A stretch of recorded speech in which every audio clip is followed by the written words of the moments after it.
제가 와서 임원 교육은 처음 하는 것 같습니다. 교육이라고 그래서 뭐 몇 시간 하지 않습니다. 짧게 하려고 합니다. 웬만한 건 우리가 뭐 다 알고 있고 또 그대로 잘 하고 계시기 때문에 뭐 잔소리 같이 이런저런 말씀 많이 드리진 않고 딱 우리가 필요한 말씀만 함께 나누려고 하는데요. 감리교 신앙의 전통이란 뭘까? 우리가 이제 교단이 여러 교단들이 많이 있습니다. 그 중에 이제 우리가 감리교회에 출석하고 있는데, 감리교회 신앙의 전통은 하나님의 참된 구원의 진리 안에 서서 우리가 하나님의 말씀 속에서 경건한 신앙생활을 하고 그걸 세상 속에 실천하는 것, 그게 감리교 신앙의 전통입니다. 물론 뭐 어느 교회든지 요즘이야 교단에 특별한 구분이 없이 보편적인 그런 모습을 가지고 있습니다만, 감리교 신앙의 특색, 전통이라고 할 수 있는 것은 바로 하나님의 구원 안에서 말씀 안에 서고 그리고 그것을 세상 속에서 실천하는 삶을 살아가는 것이 이제 감리교 신앙의 전통이라고 우리가 말할 수가 있는데요. 그래서 우리는 세 가지 관계를 잘 해야 됩니다. 어떤 관계를 잘 해야 되느냐? 첫 번째, 하나님과 나와의 관계가 잘 돼야 됩니다. 하나님과 나와의 관계가 가장 중요합니다. 그리고 함께 신앙생활하는 다른 그리스도인들 관계가 또한 중요합니다. 그리고 마지막으로는 세상의 사람들과의 관계도 중요하다라는 거죠. 그러니까 하나님과의 관계만 잘 돼서 되는 게 아니고요, 하나님과 나와의 관계가 잘 돼야 되고, 그런 하나님과 나와의 잘된 관계 속에서 다른 그리스도인들과의 관계가 잘 돼야 되고, 그런 관계 속에서 세상에 나아가서도 세상의 관계에서도 우리가 아름다운 열매 맺는 관계를 맺어가야 된다라는 거죠. 오늘 사도행전 10장 1절 10장에 나온 이 고넬료라는 이 사람을 보면, 이 사람은 원래 어떤 사람이냐? 이탈리아 부대에 속한 백부장입니다. 그러니까 유대인이 아니었더라는 거예요. 이탈리아 군대, 그 당시 로마 군대입니다. 로마 군대의 백부장이, 이 사람이 하나님을 믿었더라는 거예요. 기대할 수 없는 사람이 하나님을 믿었는데 어떻게 믿었느냐? 그가 경건했다 그랬습니다.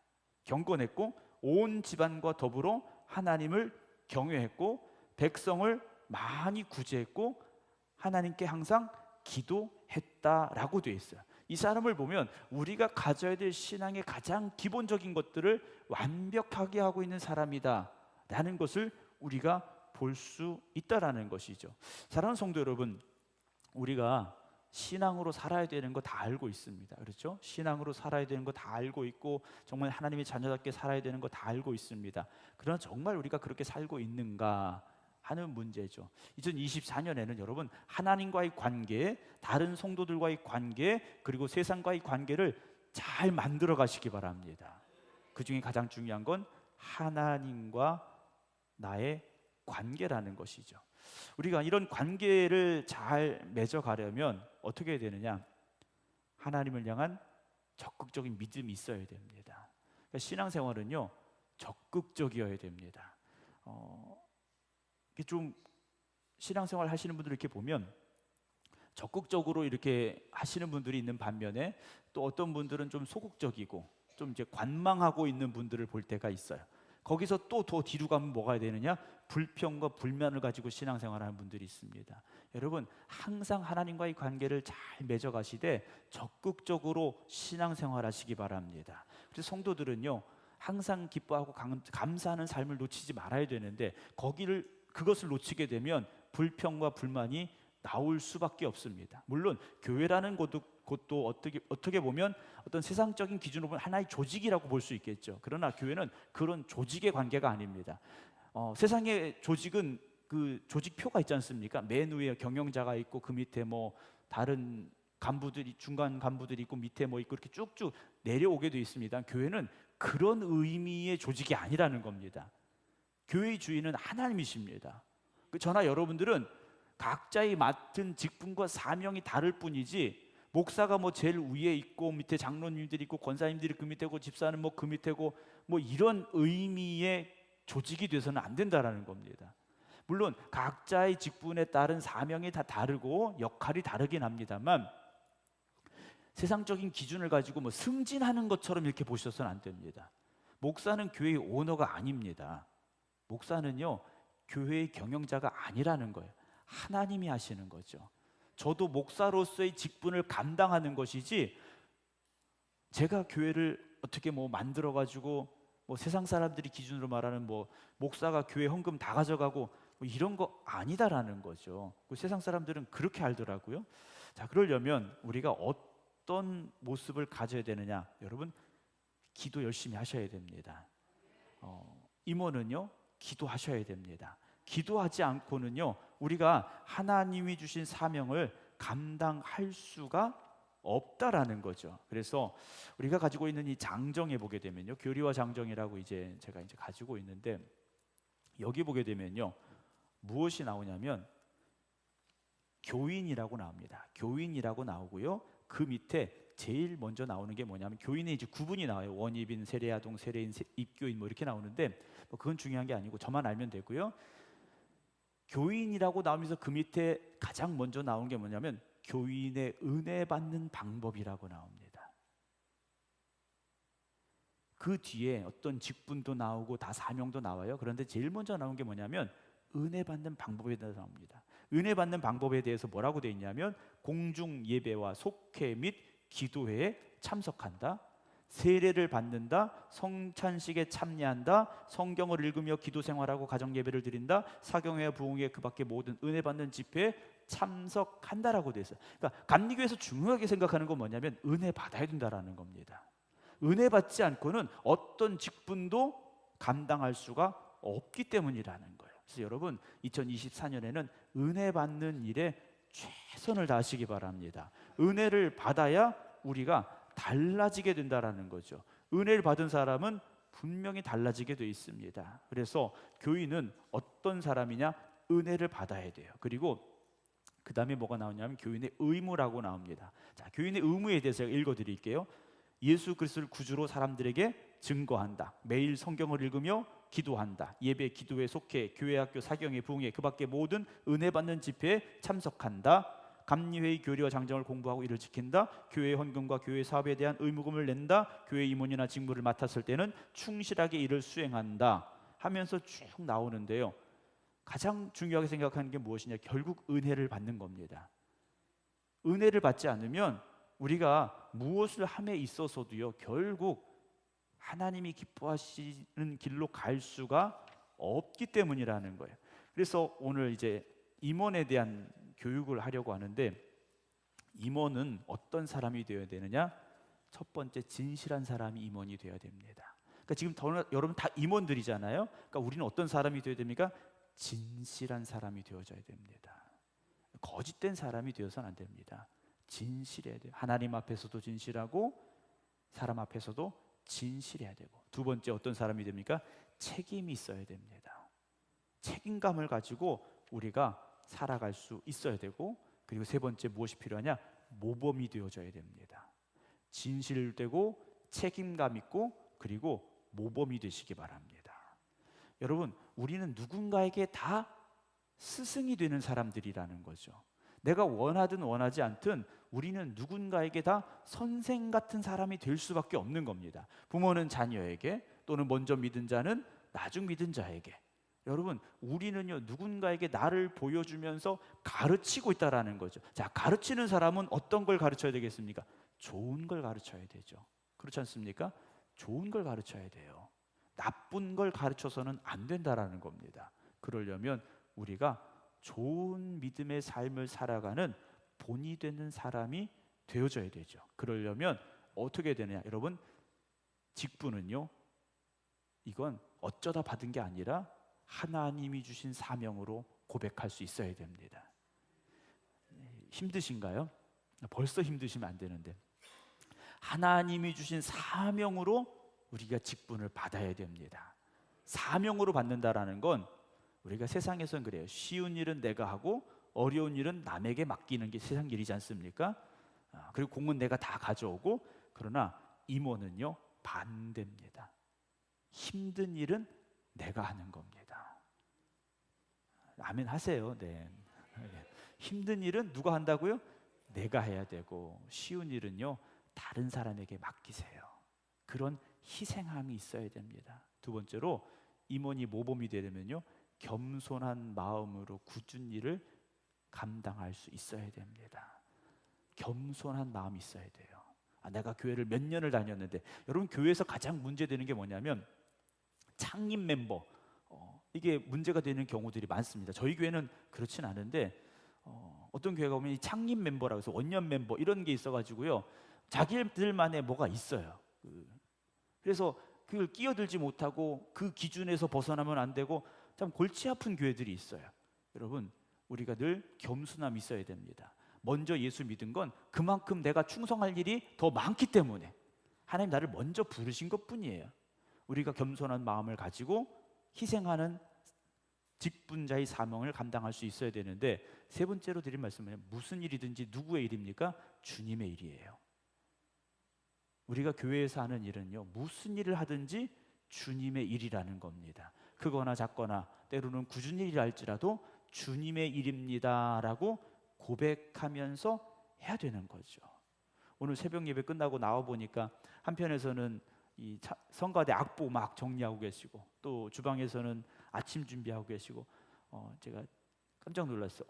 엊그제도 만두를 빚으시는데 제가 식당에 늦게 왔는데 만두 공장인 줄 알았어요. 네. 무섭게 만두를 빚고 계시더라고요. 모자라서 못 파셨다 그러는데, 무슨 일을 하든지요, 이건 내 일이 아니라 주님의 일이 되어져야 됩니다. 내 일이 되면 자랑거리가 됩니다. 목사도요, 목회가 내 목회가 되면 자기 자랑이 됩니다.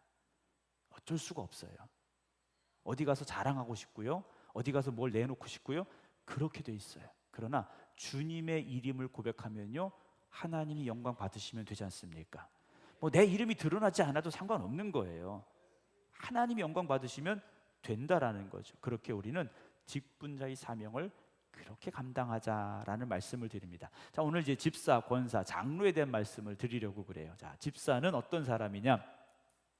봉사와 섬김을 위하여 집사를 둔다라고 되어 있어요. 집사는요, 봉사와 섬김을 위하여 세워진 사람입니다. 물론 자격은 교회 다니고 입교인이 되고 2년이 지나면 집사의 자격이 됩니다. 그러나 그 2년 동안 뭘 해야 됩니까? 보고 배워야 되는 겁니다. 그리고 가르쳐야 된다라는 거죠. 그러려면 아까 말씀드린 대로 모든 우리 직분자들이 처음 신앙생활하는 사람들에게 봉사가 뭔지 섬김이 뭔지를 보여줘야 됩니다.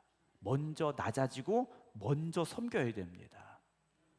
교회가 그 모습을 아름답게 가져가야 교회를 처음 나온 사람들이 교회는 이런 곳이구나 라는 것을 알게 된다라는 거죠. 그래서 집사는요, 봉사와 섬김을 위해서 택함을 받는 것인데요, 집사의 직무에 대해서 말씀을 드립니다. 교인된 의무를 열심히 수행하여, 그 다음에 뭐라고 되냐면 교인의 모범이 된다 그랬습니다. 여러분, 집사님들도요, 모범이 돼야 되는 겁니다. 나는 집사니까 조금만 해도 돼. 여러분, 절대 아니라는 거예요. 집사니까 나는 주일날 한 번만 나가도 돼. 그게 아니라는 거예요. 나는 집사니까 조금만 일해도 돼. 그게 아니라는 거예요. 집사도요, 다른 교인들에게 모범이 돼야 됩니다. 집사는요, 기도 생활과 전도, 봉사 등으로 교회 부흥에 뭐라고 되냐? 앞장서야 된다고 그랬어요. 여러분, 집사님들 책임이 대단히 무거운 겁니다.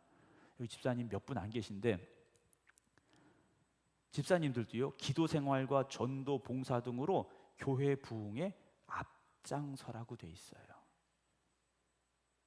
그렇게 우리에게 주신 사명을 감당하는 직분자들이 돼야 되는 거고요.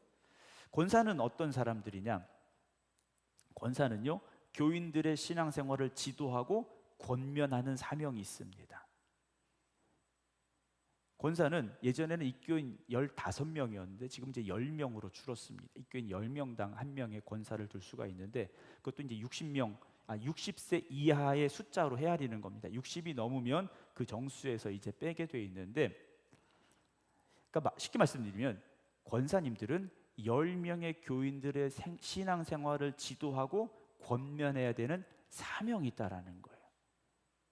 그 귀한 사명을 감당하는 분들이 바로 권사님들이라는 거예요. 그래서 권사님들은 사명이 뭐냐면 기도회를 인도하고 다른 이들에게 신앙적으로 권면할 수 있어야 됩니다. 그러니까 권사님들은 10명을 데리고 기도회를 할 수 있어야 돼요. 예. 목사님 저는 잘 안 되는데요. 권사 이제 못 하겠네요. 이러시는 건 아니고요. 그 정도로 기도 열심히 하셔야 된다라는 겁니다. 그러니까 내가 10명을 데리고 기도회를 인도하지를 못할지라도 권사님들이 되면 기도 열심히 하셔야 돼요. 기도 열심히 하셔야 됩니다.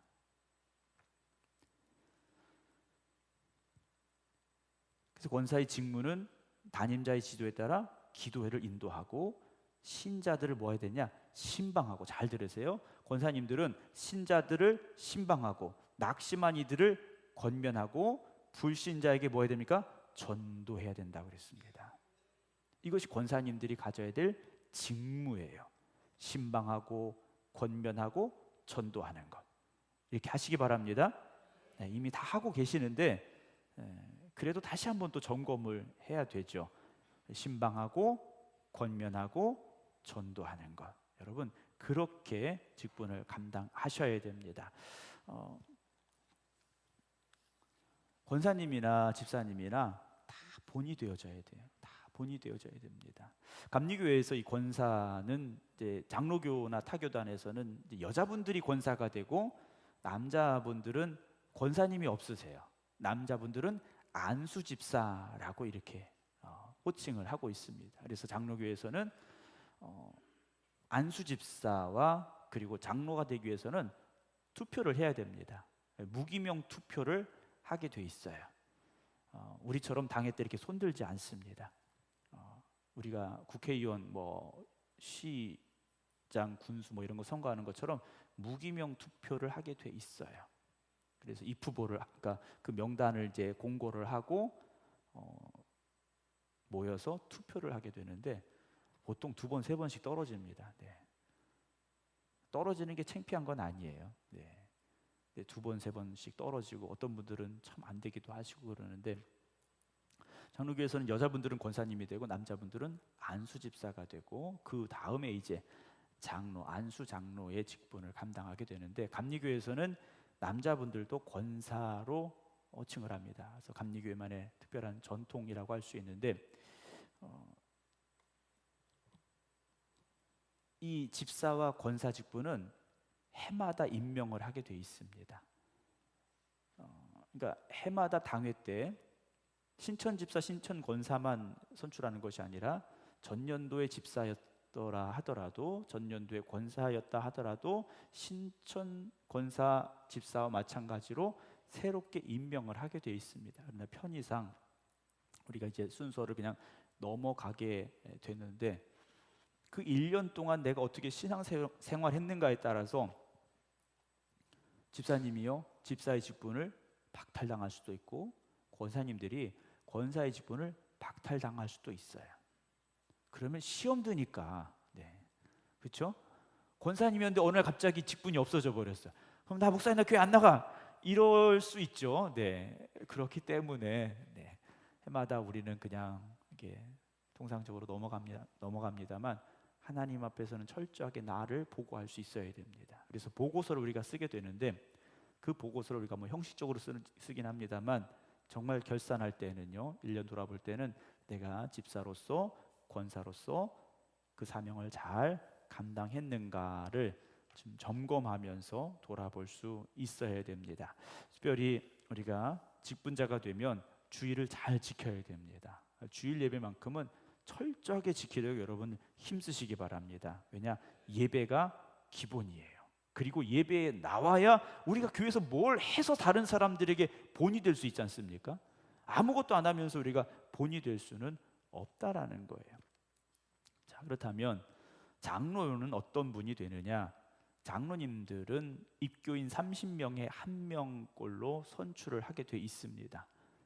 입교인이 30명이 되면 1명을 선출할 수 있는데 이제 30명이 안 되는 교회들도 있기 때문에 30명이 안 되는 교회 같은 경우에도 1명의 장로를 선출할 수 있도록 이제 법이 개정이 됐습니다. 그래서 예를 들어서 우리 교회가 입교인이 100명이다 그러면 장정으로 우리가 기준을 만들어 본다면 시무장로님이 3분이 되어야 되는 그런 법이다라는 것을 말씀을 드려요. 장로가 되기는 좀 까다롭습니다. 장로는 권사로서 5년 이상을 연임을 해야 되고 신앙이 돈독해야 되고 교인의 의무를 성실히 감당해야 되고 가족이 신앙생활해야 되고 전도할 능력과 열심히 있는 사람이 장로로 추천을 받을 수가 있어요. 그리고 장로님들은 지방에서 3년 동안 시험과 과정을 다 통과를 해야 됩니다. 그러니까 권사님들은 원래도 권사고시가 있어요. 집사님들도 집사고시가 있습니다. 다 시험 치르고 집사님 되고 권사님 돼야 되는데 다 잘하시는 줄로 믿고 하나님이 주신 사명이에요. 여러분, 시험 안 치고 다 된 거예요. 시험 쳐서 떨어졌으면 얼마나 그렇겠어요. 하나님이 다 붙여주셔가지고 여기까지 왔는데 감사하는 마음으로 감당하시기 바랍니다. 자, 장로님들은 무엇을 해야 되느냐 하는 거죠. 장로님들은 담임자를 도와 예배와 성례 그 밖의 행사를 보조하도록 되어 있고요. 담임자를 도와서 교회 임원들의 활동을 지도하게 되어 있습니다. 그러니까 장로님들은 일이 참 많아요. 모든 교인들을 다 돌아봐야 되는 겁니다. 다 돌아보고 그리고 가르쳐야 되고 그래야 돼요. 그래서 장로님들은 어떤 사람이 되어야 되느냐? 이건 물론 장로님만이 아니에요. 여기는 우리 전부가 다 마찬가지인데 조화를 잘 이루어야 됩니다. 교회는 아름다워야 됩니다. 그러니까 교회 건물이 막 아름다우라는 게 아니라 교회가 조화를 이뤄서 그 아름다움이 있어야 돼요. 그러니까 교회는 불협화음이 나서는 안 됩니다. 목사와 장로님들의 관계가 어떤 교회는요 되게 힘들어요. 그래서 목사님들이요, 난 장로님 없는 교회 가서 목회하고 싶어, 이런 목사님도 제가 봤어요. 네. 근데 저는 장로님 많은 교회에서 목회하고 싶어요. 네. 근데 왔더니 우리 교회 장로님 참 많으세요. 네. 장로님 많은 교회에서 저는 목회하고 싶어요. 교회가 조화를 이루면 되는 거지 않습니까? 교회가 조화를 이루어요. 목사와 장로님들이 조화를 이루고요, 권사님들과 조화를 이루고 집사님들과 조화를 이루면 교회는요 다 돼요. 근데 조화를 이루려면 필요한 게 3가지가 있습니다. 첫 번째, 이해하는 마음이 있어야 돼요. 상대방을 이해하려고 해야 되고, 두 번째, 양보해야 됩니다. 양보해야 되고, 세 번째, 존경해야 됩니다. 나보다 나이가 어려도 권사님 입장에서 집사님이라 해도 이해하고 양보하고 존경할 수 있어야 돼요. 그러면 교회는요 아름다워집니다. 그럼 젊으면 장땡이고 집사면 장땡이 아니에요. 오히려 더 겸손해져야 되죠. 나보다 신앙생활 오래 하신 분들에 대해서 교회를 그렇게 오래 다녔는데 저것밖에 안 돼. 여러분, 그렇지 않습니다. 그렇지 않아요. 그리고 뭘 해야 되느냐? 조화를 이루고 그 다음에 협력하는 겁니다. 교회는요 협력이에요. 혼자 하는 게 아니라는 겁니다. 교회는요 같이 가는 겁니다. 같이 가는 거예요. 그럴 때 교회가 하나님 앞에 아름다운 교회가 될 수 있어요. 거기에 장로님들은 뭘 해야 되느냐? 교회의 모든 것들을 돌아보는 사람이 되어져야 된다는 거죠.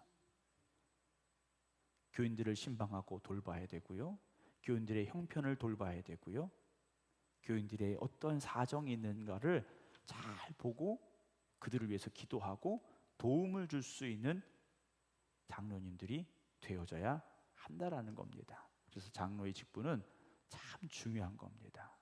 그래서 우리 교회도 이제 정옥봉 권사님을 장로로 추천을 했는데 시험 잘 치르셔야 되고 또 지방에서 통과가 되어져야 되는데 기도해 주시기를 부탁을 드립니다.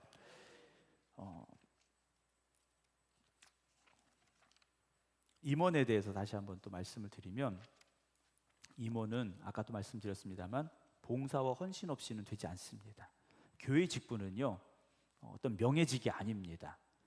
명예직이 아니에요. 교회는요 봉사와 헌신의 마음이 있어야 감당할 수 있는 자리가 바로 임원의 자리라는 거예요. 그런데 그렇지 못하기 때문에 문제가 생기는 겁니다. 그냥 대접받으려고 하고 아무것도 안 하고 소리만 내려고 하고 이러다 보면 분명히 문제가 생길 수밖에 없다라는 거죠. 우리가 운동 경기에 보면 계주가 있지 않습니까? 이 계주는 뭡니까? 혼자 달리는 게 아니에요. 여러 명이 나눠서 달리는 거지 않습니까? 보통 4명이 달리게 되는데 나눠서 달리는 거예요. 그리고 같이 달리는 거지 않습니까? 여러분, 우리 교회가 그렇게 될 수 있어야 됩니다. 그렇게 되면 어떤 일이 일어나느냐? 신앙의 아름다운 전통이 세워지게 돼 있습니다. 그러니까 이 아름다운 전통은요, 가르쳐서 되는 게 아니에요. 보고 배우는 겁니다. 보고 배우. 여러분, 매일 싸우는 교회는요, 죄송하지만 매일 싸우는 거 보고 배웁니다. 그러나 헌신하는 교회는 헌신을 보고 배워요. 여러분, 아이들이요, 부모를 닮아간다고 그러지 않습니까? 부모가 자식에게 뭘 잘 가르치려고 해서 되는 게 아니에요. 부모가 하는 걸 보고 자녀들이 따라가지 않습니까? 그러니까 우리 먼저 믿은 사람들이 믿음의 아름다운 길을 걸어가면 그걸 보고 따라오게 돼 있다라는 거예요. 예전에 시냇물 이렇게 보면 다리가 없는 시냇물이 많이 있었지 않습니까? 그러면 큰 돌을 갖다 놓고 뭘 만듭니까? 징검다리라는 걸 만들어요. 그래서 돌 하나 건너고 돌 하나 건너고, 처음부터 있던 게 아니지 않습니까? 누군가 그 돌을 거기다 갖다 놓은 거예요. 그리고 그 다음 돌을 갖다 놓은 거예요. 그럼 그 다음 사람들은 어떻게 되는 겁니까? 그 다리만 보고 건너갈 수밖에 없는 거예요. 그 다리가 어떻게 됩니까? 튼튼한 다리가 되어져야 되고, 디딜만한 다리가 되어져야 되고, 갈만한 길이 되어져야 되지 않습니까? 돌을 갖다 놨는데 뾰족한 돌을 갖다 놓는 사람은 없지 않습니까? 평평하고 디딜만한 돌을 갖다 놓지 않습니까? 여러분, 저나 여러분들이 그렇게 이 세상의 거친 흐름 속에서 하나님을 향하여 나아가는 믿음의 디딤돌이 될 수 있는 그런 징검다리가 되기를 주님의 이름으로 축원합니다. 내가 간 그 길을 잘 따라오도록, 우리 믿음의 후배들이 그 길을 잘 따라올 수 있도록 우리가 그렇게 그 길을 걸어갈 수 있어야 된다라는 것이죠. 그게 우리가 가져야 될 직분자들의 모습이라는 것이죠.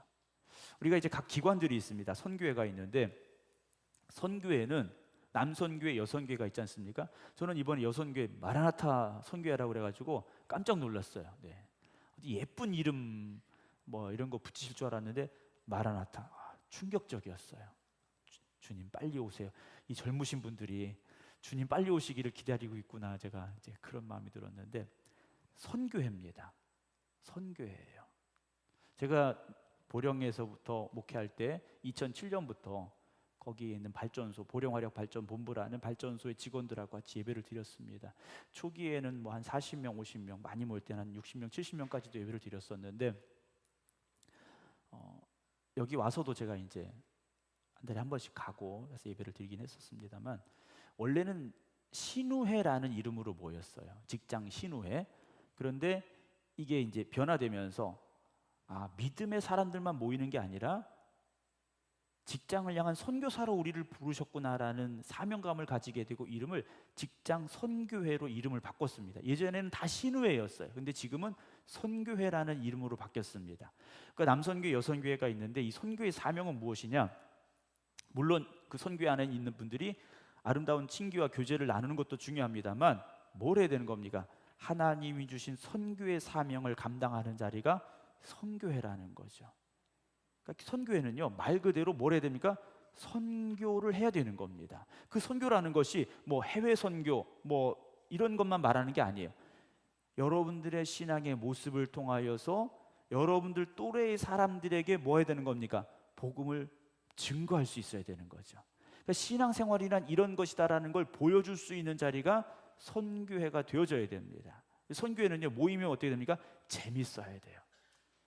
안 재밌으신가 봐요. 네. 선교회는요, 모여서 재미가 있어야 됩니다. 2024년에는 지난번 기획위원회 때도 잠깐 얘기가 나왔습니다만, 속회별로, 선교회별로 좀 이렇게 많이 노세요. 네. 재밌게 노세요. 네.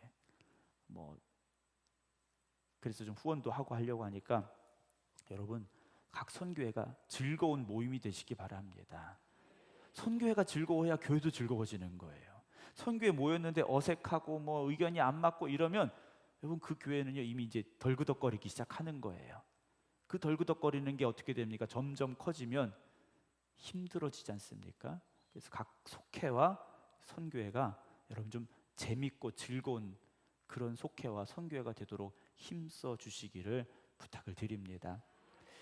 임원 교육이라서 뭐 대단히 거창한 건 아닙니다. 대단히 거창한 건 아니에요. 여러분들 잘하고 계셨기 때문에 우리가 이렇게 좀 더 잘하자라는 당부를 드리려고 제가 오늘 특별히 한번 임원 교육이라는 이름만 붙여본 거예요. 뭐 다 말씀드렸던 얘기고 다 아시는 얘기지 않습니까? 조금 더 깊이 들어가면 밥 먹고 주무실 것 같아서 더 깊이는 말씀드리지 못하게 오늘은 여기까지만 하도록 하겠습니다. 하나님께서 수많은 교회 중에서 우리 생극교회에 저를 보내시고 또 여러분들을 보내시고 그리고 각자의 직분을 맡겨주신 것은 이 교회를 통하여 하나님의 영광이 나타나고 그리고 복음이 이 땅에 선포되라고 이 교회를 세워주셨고 우리를 부르셨다라는 것을 잊지 마시기 바랍니다. 그래서 교회는요, 함께 모일 때 즐거움이 있어야 되고요, 그 즐거움이 교회 밖으로 흘러나가야 됩니다.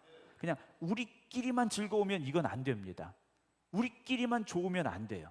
우리끼리 즐겁고 우리끼리만 좋은 것이 아니라 내가 주님과 함께하는 이 기쁨과 즐거움이 우리 직분자들을 통해서 이 지역에 증거되어져야 됩니다. 그게 바로 교회가 가진 선교의 사명이라는 것을 잊지 마시기 바랍니다.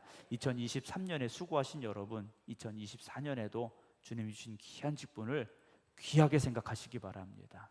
난 70이 넘었으니까 이제는 뭐 원로야. 여러분, 요즘 경로당 가보시면요, 70 되신 분들은 젊은이에요. 80 되시면 이제 조금 나이를 들었구나 이렇게 이제 하시고요. 한국교회도 마찬가지입니다.